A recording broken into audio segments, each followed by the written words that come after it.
All right, so now we come to our main part of our program. Right now we've got, we're going to have a panel discussion, but first, let me just say, today's program, and we've been looking forward to it, is focused on growing tech in Atlanta, particularly by accelerating our competitive edge through diversity. This started out, today's program started out as an article that was published in the Atlanta Business Chronicle about 2 weeks ago, co-authored by John Yates and Larry Williams, both members of our club. And actually, in the email invitation you got to today's program, there was a link there. Then you can go read that editorial from 2 weeks ago. But that article highlights why Atlanta is a fertile place for entrepreneurship and for growth in 2021 and beyond. So as Jeff was just outlining in the film industry, there's a lot going on, obviously, in the tech industry. And so, I want to welcome John Yates to the screen. John is certainly a member of our club. He's also a senior partner at Morris, Manning & Martin. He chairs the technology committee there, the technology group. And John, you've been advising and representing tech companies nationally and globally for now almost 40 years. So an incredible track record leading the technology initiatives and making incredible contributions in our state. So thank you. We're in your good hands with our discussion. Thank you, President Cannon. It's my pleasure to be here and to talk with you about a panel today that's going to focus on how Atlanta has established itself as one of the fastest growing tech centers in the country. And importantly, the next steps we need to take to maintain a leadership position. As Cannon mentioned, I recently co-authored an article with Larry Williams, the CEO of the Technology Association of Georgia, focused on diversity as the big differentiator for why Atlanta has become and will continue to be a destination point for tech companies in 2021. Today, Larry is going to moderate our panel that includes Eloisa Klementich, who's the president and CEO of Invest Atlanta, and Asante Bradford with the Georgia Department of Economic Development, where he leads the digital entertainment and emerging media initiatives. The panel is going to explore several levels of diversity, how Atlanta has fostered outstanding minority entrepreneurs at successful companies like Calendly and LeaseQuery, how we have a uniquely diverse and talented workforce, and how we're promoting corporate diversity by connecting our Fortune 100 companies with our diverse startup tech businesses. So let's bring on Larry Williams, the CEO of TAG. And as we do so, I want to congratulate Larry on growing TAG today into what is our country's largest technology association with a diverse membership of over 30,000 tech leaders. So Larry, congratulations. John, thank you. Thank you so much for that kind introduction. And thank you for all you do to help build Georgia's technology community. What you have done over the past years has been instrumental in building Georgia as one of the country's top tech states, but also really a global leader in innovation. And that's really how we need to look at ourselves, as a global leader in innovation. And I think Georgia can sit there. Cannon, I just also want to thank you for your leadership at the Rotary Club. We greatly benefit from it. It's a fantastic way that you've taken the reins right here during challenging times. But John, thank you so much. And it's a lot of fun for me today to be with some longtime friends that I've worked with for many years in promoting economic development throughout Georgia. And so with that, we're going to jump right into this great conversation that I'm going to have with Eloisa and with Asante about growing tech in Atlanta and how diversity helps accelerate that. Hey, Larry. Hey, Larry. How are y'all? Good. Doing great. Thank you. Hey, let's just talk about this. Why don't you tell us each about your role in promoting tech and diversity in Atlanta throughout your individual organizations? Eloisa, would you kick us off? Of course, my pleasure. And if I can, I'm going to jump in and say, John Yates, City of Atlanta is so lucky to have such a stellar lawyer representing many tech companies. So I just want to call out John and thank him for his leadership. So here in the city of Atlanta, the mayor, Keisha Lance Bottoms, has a One Atlanta economic development strategy, and that has been key to our efforts when it comes to income inequality and equity issues that we are trying to deal with here in our city. What we do is that strategy that we just adopted really focuses on 4 key pathways, from education people, place, and economic. And specifically there's conversations about how we help entrepreneurs and how we support entrepreneurship. Why? And the reason is because, as many of you know, is because business and business opportunity can help our families grow. So it really is a way that we can address this income inequality that we're facing here in our city. And so it really empowers families to be able to take in their own futures and become prosperous for themselves. And so really seeing that as key and crucial. So what we've done really is now trying to marry both. How do you take entrepreneurship, and specifically tech entrepreneurship, and then foster that tech entrepreneurship to help solve some of the challenges that we're seeing in communities? And so we've really been able to marry both, and we have programs that are specifically targeted to not only helping the entrepreneur, but also providing support to our communities. And we've done programs from student to startups. How do we get students involved in startups? To Smart ATL, which is really bringing businesses together, fostering this economic growth. To you can use the city as your demonstration project. So a lot of our tech entrepreneurs need that first entrepreneur to prove out the concept of their product. Well, guess what? You can do that on city resources, on city buildings. And so really it's looking at how do we create this opportunity to support families through entrepreneurship, how are we keenly focused on equity, and then how are we using creative ways to get tech entrepreneurs to solve community issues and opportunities and problems, and then how do we also support the technology, the tech entrepreneur itself and herself. So those are some of the things that we're focused on here, and I look forward to discussing any of those further. Well, that's a great comprehensive view, and I know that you're such a strong leader. You've been passionate about this for a long time, and the way that you really harnessed it under the One Atlanta philosophy is, I think, admirable. So thank you. Asante, tell us a little bit about what you're doing in promoting tech and diversity and throughout the state. Really.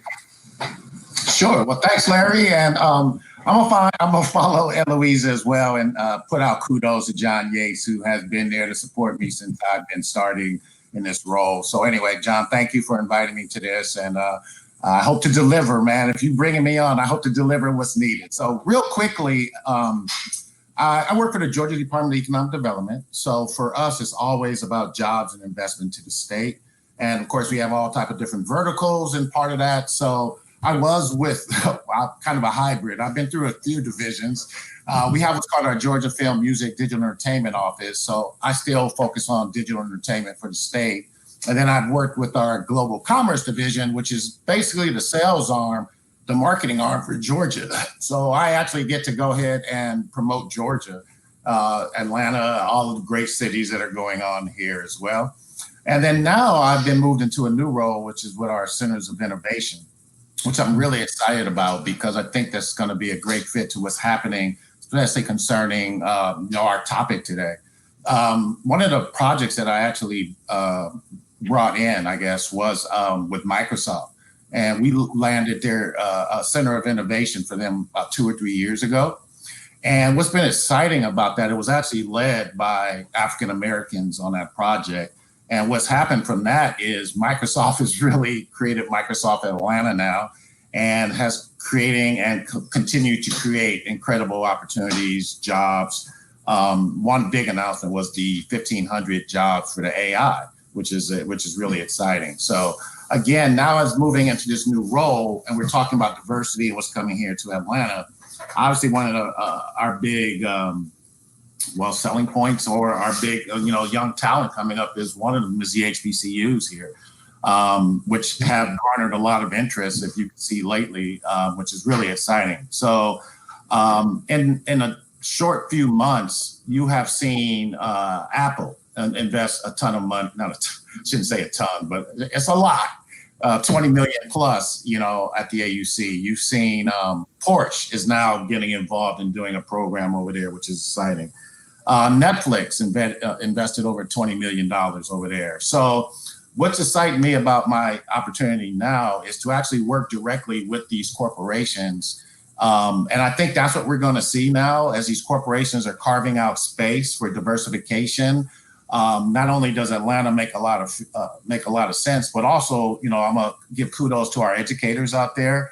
Our young talent has just been amazing. And what has happened is it always was kind of, as a marketing tool, we obviously have the tax credits that we use, but now the talent is rising so fast that it's almost like those companies we're talking about here, they cannot afford to miss this young talent right now. So with the combination of the young talent, not just the HBCUs, but all of what's coming here, and not just in state, but so much young talent coming here, along with all of the initiatives that we have put together, I'm real excited that these corporations will continue looking and growing their diversity initiatives here in the state.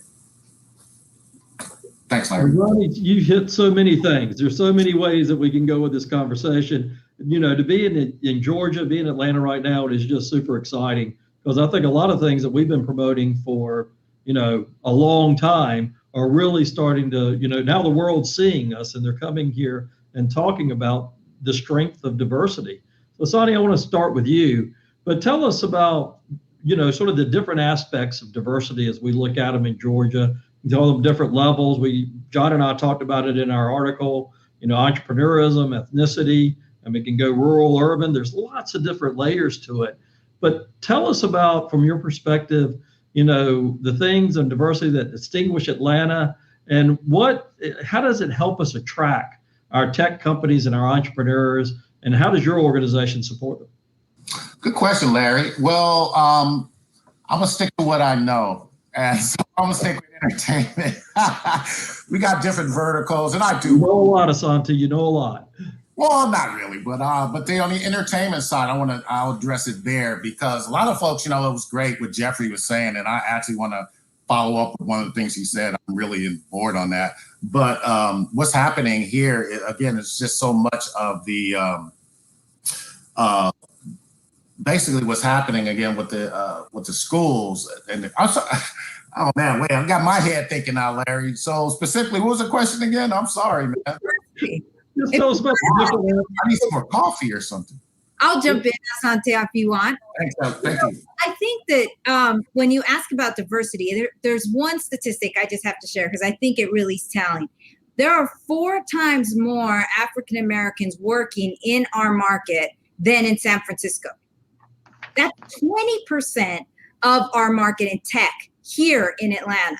And so what that means is if we look at diversity, there really, to me, is 2 types of diversity in terms of individuals and ethnicity, but also to what Asante was saying, diversity in terms of education. There are over 70 educational institutions in our metro Atlanta region, from art schools to science to engineering schools to liberal arts schools. You need that all, right? For technology, you don't need just the engineers. And I don't mean just, I love all the engineers. I'm married to one, so don't take that personal.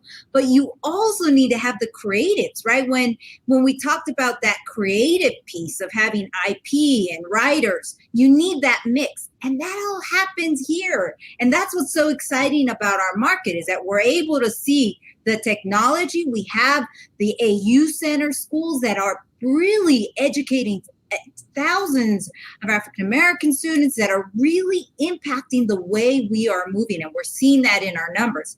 And it's that mix, if you say that's our secret sauce here in Atlanta, that's really attracting more companies here because you have talent and diverse in terms of ethnicity, but also in terms of study. Right? Everybody comes in with a different type of lens and focus. And that, to me, is what's going to be a game changer in Atlanta's future. And Asante, I'll kick it off to you again. Eloisa, thank you, man. Nice handoff. You a little higher this time, but it was right there. Thank you. What I was going to basically follow along with what she was saying as well. So on the entertainment side of things, especially digital entertainment, what I focus on, mostly gaming is a big part of that. And esports now has become a big part of that as well. So what's happening in that when we started, a lot of people don't know even esports is a sanctioned sport here in Georgia. So you can get a high school jacket literally for your esports team. And what we found out was that, again, we had about 70 schools participate last year on the high school level. and that a lot of the, Atlanta schools, the inner city schools, weren't able to compete. They did not have a lot of the equipment or expertise or knowledge and stuff like that. So I think to follow along too with Eloisa, I think a big part of what has to happen now is education, and just people understanding that these industries open up. So one of the things we talked earlier about, Jeffrey talked about, which I call homegrown, and that we have to find ways to invest in local companies. Again, it's great the folks coming here and all of that, but we need to take care of homegrown. We need to start taking care of that. And a lot of that is what's happening in the tech space. So what's really exciting is you're seeing diversity across the mix. But what's really important to me, or important, is going to be IP, what you just said, Eloise. There are games that I'm just like, for Latino women, Black women, you're not seeing that right now. Apps and all these things, anything that makes people's lives easier, is my opinion. So what you're going to see now is these new storytellers coming in that across the board are, diversified. We're going to bring diverse stories to the mix, which is why it's so important for us to invest in this young talent, like Jeffrey was saying, because they have the creative. They just, sometimes it's the seed capital, and that's a longer story. We've had that conversation with too, Larry. But that's, to me, the next phase. As far as on the diversity side, is we need to see more diversity in dollars. We need to see opportunity come and more of a seed stage type of thing. I think was the problem with a lot of in the minority startup world. It's just seed capital is one of the big issues. So again, seeing what's happening in gaming, animation, it's great what's happening here. You walk into a company and you will literally see diversification in any of those studios. Yeah, like I said, we've been talking about this for a while, and this evolution is, a decade and more ago, when we talked about economic development, the drivers were a lot about the inputs, the cost of land, the cost of rent, and all that. Today, head and shoulders above anything is talent. And companies are moving to where the talent is, and diversity of thought, diversity of those inputs and that creativity is absolutely incredible. And I think, Asante, what you've been doing is absolutely incredible, because I think digital media and entertainment, the film industry, has been one of the leaders in really harnessing a diverse group of people. And then that goes to music, that goes to a lot of different areas as well. So let's talk a little bit more about that in your leadership with your organization. Do you think diversity has been a factor in distinguishing Atlanta? I mean, I think we do, but tell us more about how it is and how the world is seeing that as an asset now. Eloisa, you want to take it off? Of course, my pleasure.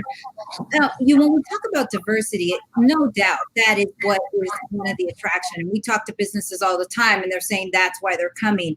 But not only it's because we have diversity here, but we also have some institutions. Now, could we use more? Yes, we could always use more. But I think we have some key ones that I just want to call out that I think are doing phenomenal work. In the Russell Center of Innovation, you see a key focus.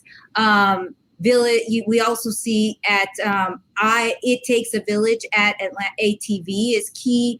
Goody Nation, Technologies of Color, Black Professionals in Tech Networks, and the Women's Entrepreneur Initiative. This was an initiative. It was a city-led. I have to tell you, I've looked across the nation. Now, maybe there's a couple that I perhaps have missed, but I have not seen the city take entrepreneurship and focus on women in particular and create a location, which is what we have done now. 15 women-owned business and business founders, 15 months of support in our city. And so it really is that dedication that we're really trying to promote and get more. So how do we use that diversity, provide them with the infrastructure that they need to be successful? And then I know perhaps we're going to discuss is funding, is what funding's available to help them be successful, because they're going to need that all.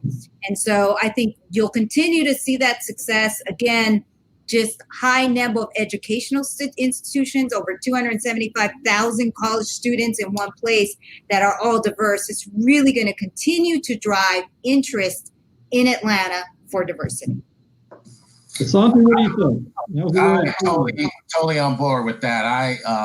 Again, a big part of my job is actually recruiting companies to come to Georgia.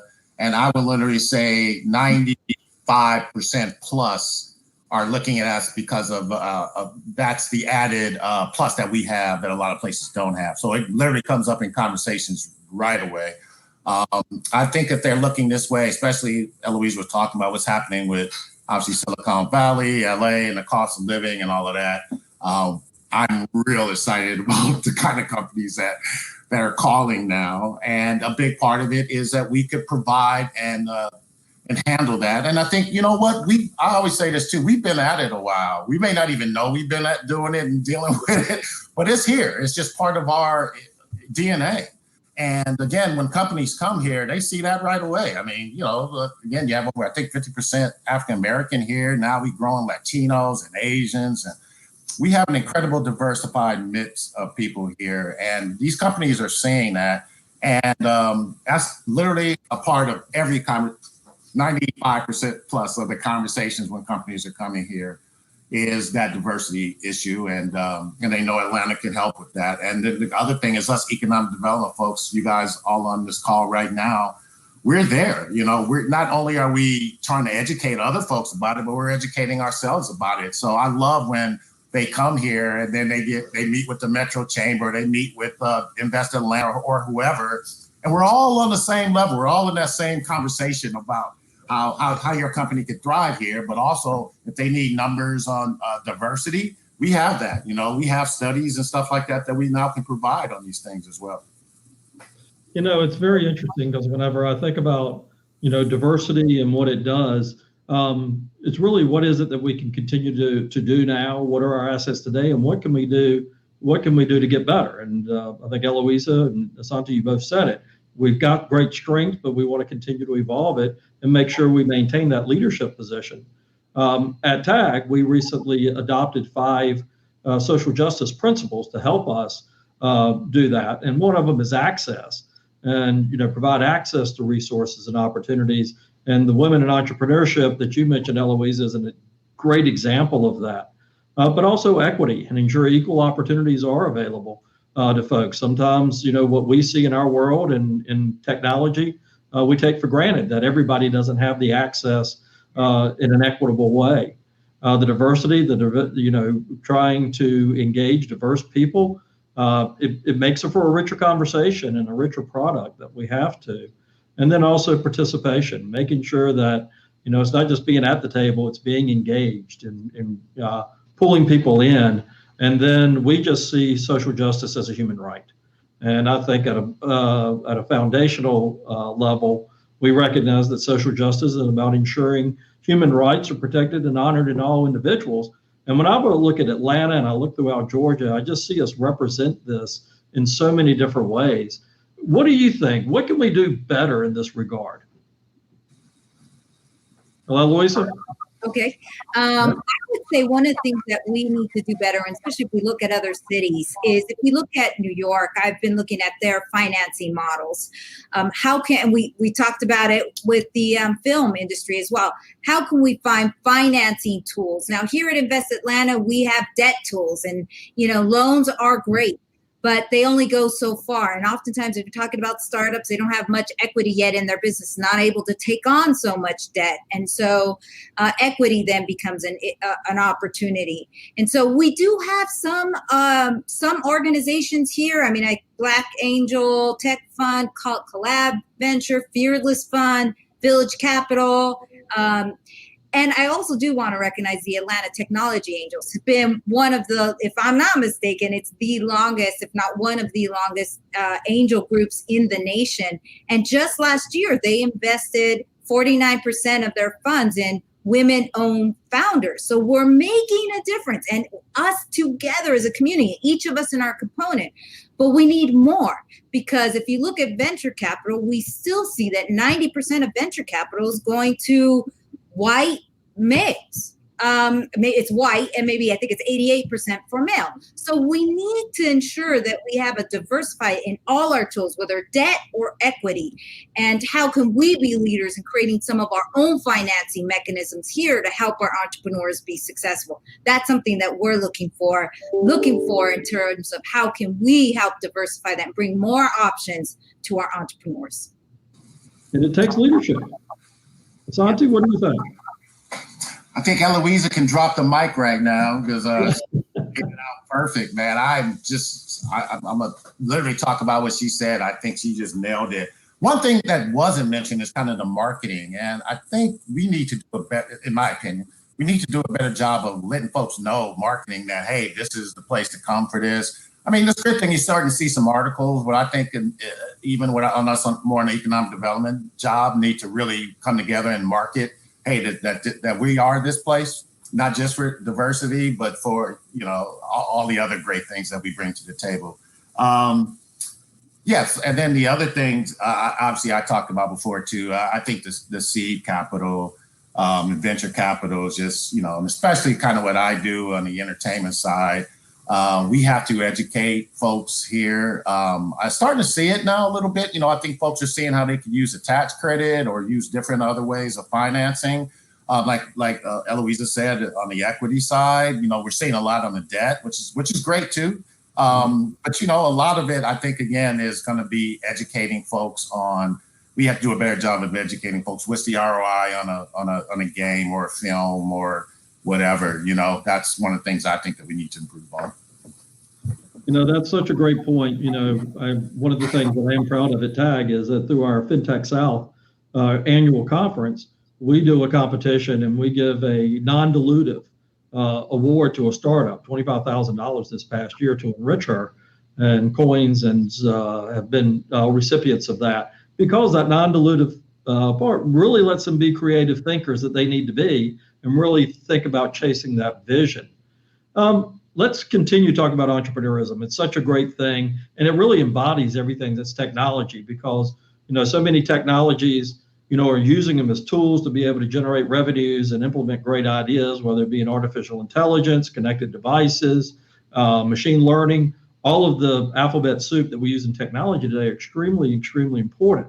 We've had some great announcement here recently in entrepreneurship, things such as Panoramic Ventures with Mark Buffington and Paul Judge, a new SPAC that's being launched, $250 million, and that's Phyllis Newhouse in here in town, and great TAG board member, are helping lead that way. So all women, it's all female-led SPAC. So with all of that, what do you think? So tell us about what can Atlanta continue to improve on this? And Eloisa, we'll start with you, because think about this competitive set as well. What are other places doing that we can learn from and implement right here? Yeah. It's interesting. I'm so glad you mentioned Paul Judge. I'm thinking like a Paul Judge and Joel Burks. These are individuals that, we had an opportunity to talk and see them while they were developing, and now to see them successful is just exciting. When you look at this network that we've had, I hadn't recognized it, been working in the area for so long. So I would say that one of the things, as I mentioned earlier, I think New York and financing, but I also do think that we get a lot of things right here in Atlanta. So I do want to say that I think the diversity is key, and we have cities calling us, asking, how are you guys being able to create what you can? But one of the last things that I do think we have to continue to focus on, which is the financing and the infrastructure, but that network of support. So I just want to come back and say is having role models to follow. So it is exciting to see the Jules and the Pauls that are continue to be successful, because they set the tone and they inspire other entrepreneurs that are looking to be successful with, I can do it too. And so I think creating more leaders in the space, supporting more leaders so they can be successful, will help our market as well and serve as an inspiration. So I think all elements are important, don't get me wrong, but I do think knowing that there are other people that have reached those levels of success will be important for us as a city to continue to do, so that we can continue to foster the entrepreneurship here in our city. I totally agree with that again, Eloisa. One of these days I'm going to not disagree with you on something. But real quick, when you talk about entrepreneurialism, I'm going to talk a little bit again more what I do in the gaming, and literally that's all there is. So, God, when we started 10, 15 years ago now, even Larry, again, 5 or 6 companies, and now you're over 150 game companies, and that's not Well, we had one. We had Ubisoft that has come in, and more are looking now. But that's all been organic growth, local investors. So we literally just had one called Ghost Gaming, a professional team, and literally 3 or 4 of our local investors got in and bought this team. And these teams aren't cheap, by the way. So what's really exciting, and I think that we have a model that we can show there. And a lot of it was education. A lot of it was these guys, hanging out from doing different events and different stuff like that. Just taking a little time. But I think the same thing can happen across the board.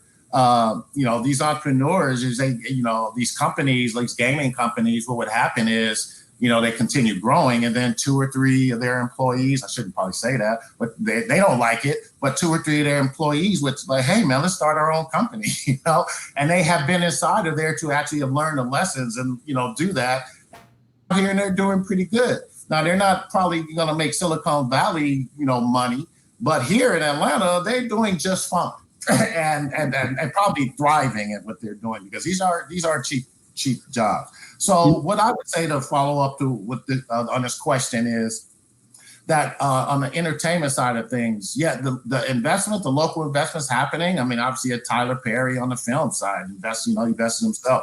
Now we have Trillis Studios, who has literally invested in a animation project. And I can't talk too much about it, but I know it's doing very, very well for them. And they actually so, and then, I just think that, again, now we're having these entrepreneurs come in the entertainment space, and now they're looking at these opportunities, not just, funding, but businesses. And also, again, when these announcements happen, a Trillis Studio, that's global. People see that all around the world. So now you have even other investors. So we've been blessed now with, a lot of stuff coming from Europe.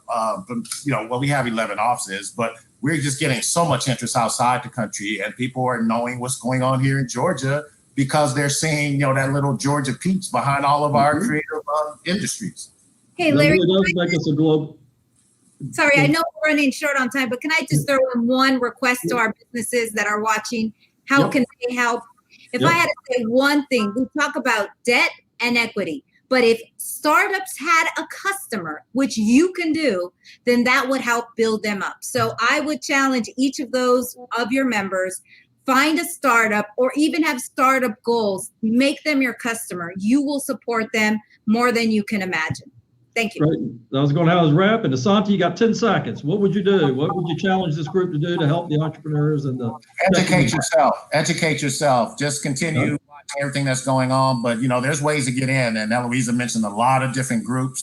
But it's time for us to step up. We got to step up. Everybody else has stepped up. The legislatures have given us all the stuff we need. All 3 of us, economic development has done our stuff. We need the private side to step up. And that's what I would say. That's great. I will add to that access. Provide those introductions, real access, real introductions and connections that help our tech community really help build and grow their businesses is one of the great things that we can do. Eloisa, Asante, so great to see y'all. Thank you so much.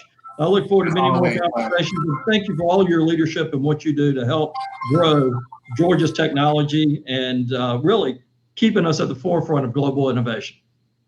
Thank you. Thank you. And I think I'm kicking it back to Cannon. Yeah, well, don't leave yet. I just want to thank each of you too. Larry, your leadership at TAG has just been incredible. And Eloisa at Invest Atlanta, you bring passion to what our city needs and making these kind of investments. And Asante, your passion is great too. And your energy and just what you're doing on the digital front is important for our economic development. So I just want to thank the 3 of you. 2 quick questions. So one, just on that last point, how can we become customers? How can we educate ourselves? What is the best way to get more knowledgeable? How can we get those connections available? Well, I would say Larry's a great resource. There are over 1,000 tech startups here in Atlanta. So if you've got the opportunity, your procurement policy, make sure that you're incorporating them. And Larry's a great resource. Many of them are members of his. So just tell them that you're interested and reach out to Larry. All right. Well, we know where Larry lives, so we can. We look forward to that. And then just one other dimension too. You guys didn't touch on it necessarily, but Larry, I know you and John wrote about it in your editorial about the just the presence of the Fortune 100 companies. The big behemoths, the big brands, how do they play a role in this important equation of economic development, strength through diversity, those kind of things? It's multiple ways. A lot of them are providing some leadership. One is they have innovation funds. They have entrepreneurial funds that they're investing right now. And I think the other part is just making sure that our companies are connected with them. The other part, as Eloisa said, is really thinking about carving out part of the procurement process to be able to make it friendly for entrepreneurs. So a lot of times corporate procurement is very, very structured and very difficult and hard to navigate. Carve out a part of it and say, hey, we're gonna concentrate this on local entrepreneurs and help them get a customer. And I love that point. I've made it for many years. There's all sorts of Dept financing. Entrepreneurs are known for using their credit cards all the way up to getting VC. But the other line of revenue is a customer. Eloisa, you say it so well. Let them be a customer, and that actually makes them more available to get the other types of funding that they need. So just love that. I would say the Fortune 500s also benefit from the startups because oftentimes they're too big and they can't innovate. They're not as nimble, and yet our startup community is very nimble, so they can learn from each other. It's magic. I'm telling you, that's that unique recipe and that sauce, our secret sauce here in Atlanta. That's right. Well, I want to thank the three of you for pointing out that not only is diversity a strength, but is our strength, right, as a state. And, the concept of, not just a goodwill effort at diversity. I mean, this is core to our future, core to our success. We expand the economic pie, and at the same time, it's more inclusive and more accessible and more innovative. I just thought it was a powerful message. Thank you. Great. Thank you. Thank you, Shannon. Thank you, the three of you.